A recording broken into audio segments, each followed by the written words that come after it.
Yesterday night, a series of coordinated and audacious Ukrainian drone operations targeted high-profile and strategic locations deep within Russian territory. These actions not only challenged the Kremlin's narrative of domestic security, but also coincided with a major international event hosted by President Vladimir Putin, creating significant political and operational reverberations. The day's events began to escalate late in the evening in the Black Sea resort city of Sochi. President Putin had just concluded a major address at the annual Valdai Discussion Club, an international conference attended by pro-Kremlin journalists and analysts. The event was intended to project an image of Russian stability and global influence. However, this narrative was abruptly shattered by Ukrainian drone assault on the city.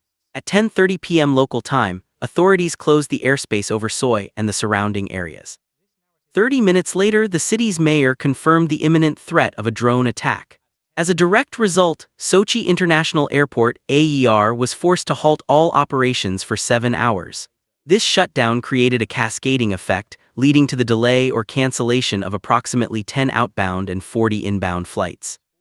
The operation served as a significant psychological blow, demonstrating Ukraine's ability to project force into a location where the Russian head of state was present, and turning a display of Russian strength into one of vulnerability. Simultaneously, another operation with greater strategic implications was executed nearly 1,400 km to the northeast. Ukrainian drones targeted the Ork oil refinery in the Orenburg Oblast region, a critical piece of Russia's energy infrastructure situated deep within the country.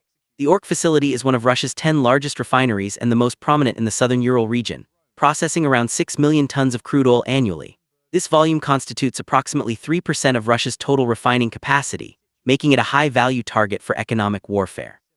The regional government in Orenburg officially acknowledged an attack on the refinery, but quickly asserted that its operations were not disrupted.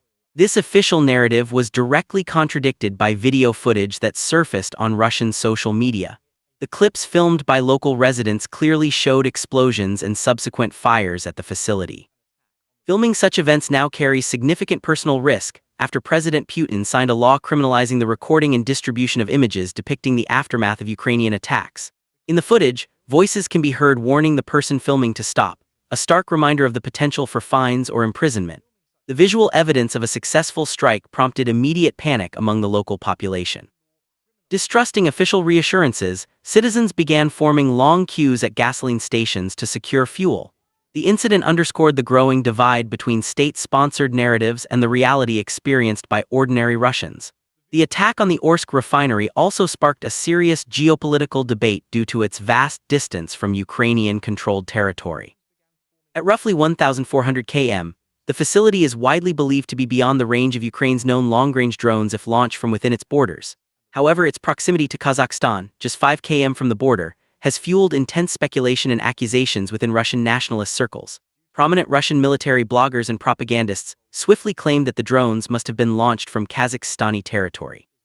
One popular military channel on social media openly called for punitive measures, stating, "It is completely obvious that the drones were launched from the territory of Kazakhstan." Hence the question, isn't it time to carry out a raid on the territory of independent Kazakhstan in order to eliminate threats to Russia's national security? While there is no public evidence to support the claim of Kazakhstani involvement, this rhetoric signifies a dangerous escalation and suggests a willingness among certain Russian factions to expand the conflict. However, any calls for a new military front are tempered by the severe realities of the Kremlin's losses in Ukraine. After 3.5 years of its special military operation, Russia is grappling with an unsustainable rate of attrition. Recent Kremlin-acknowledged figures confirm the deaths of at least 134,000 personnel by name, a number that only includes officially processed cases where families have received death notices. The daily casualty rate seldom drops below 120 killed in action. Western intelligence agencies estimate the actual number of fatalities to be far higher, ranging from 200,000 to 300,000. These figures do not include losses among auxiliary forces, such as mobilized convicts or foreign contingents. This severe depletion of manpower makes the prospect of a second major military operation highly unfeasible. This internal pressure is compounded by an ongoing information war. Kremlin officials have recently been preoccupied with refuting comments made weeks ago by President Donald Trump, who characterized Russia as a paper tiger. In a recent interview, Dmitry Peskov, Putin's spokesperson, attempted to counter this label. Russia is not a tiger, he stated. It is after all more commonly associated with a bear. Paper bears don't exist. Russia is a real bear. President Putin also addressed the comment at the Valdai conference, remarking, "If we are at war with the entire NATO bloc and are moving forward feeling confident and it is a paper tiger, then what is NATO itself?" Mid this environment, Ukrainian President Vladimir Zelensky has signaled a potential increase in Kyiv's long-range strike capabilities. Following a recent meeting with the U.S. president, Zelensky made a cryptic statement hinting at new weapon systems, which has been widely interpreted as a reference to longer-range Western systems. "Before this moment, we used only our weapon on long-distance targets," Zelensky said.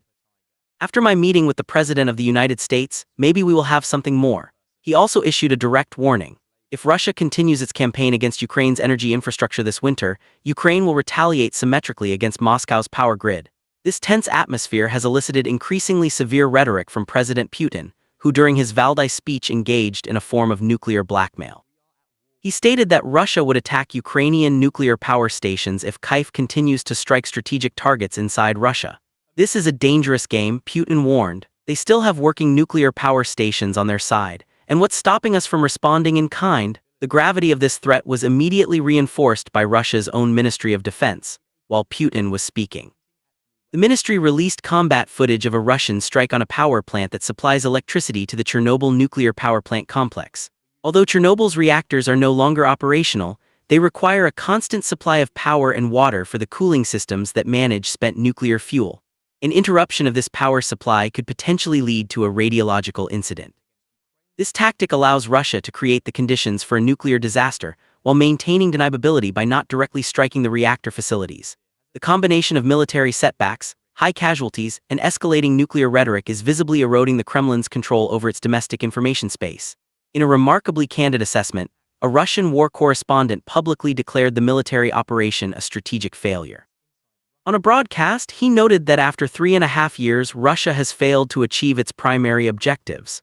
The key goals, as stated by the president, are the demilitarization and denazification of Ukraine, he explained. "How far have we come in achieving these goals? To speak frankly and seriously, we are at the beginning of a long path." He further described the slow pace of advancement in the Donbass, estimating that at the current rate, securing the territory of the Donetsk People's Republic alone would take another year to a year and a half.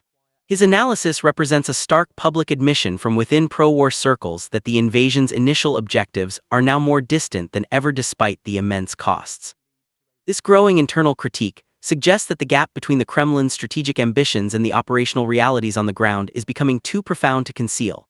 As the gap between official Kremlin narratives and the harsh realities on the ground widens, the need for clear, unbiased analysis is more critical than ever. We are dedicated to tracking these military escalations, geopolitical shifts, and internal pressures within Russia.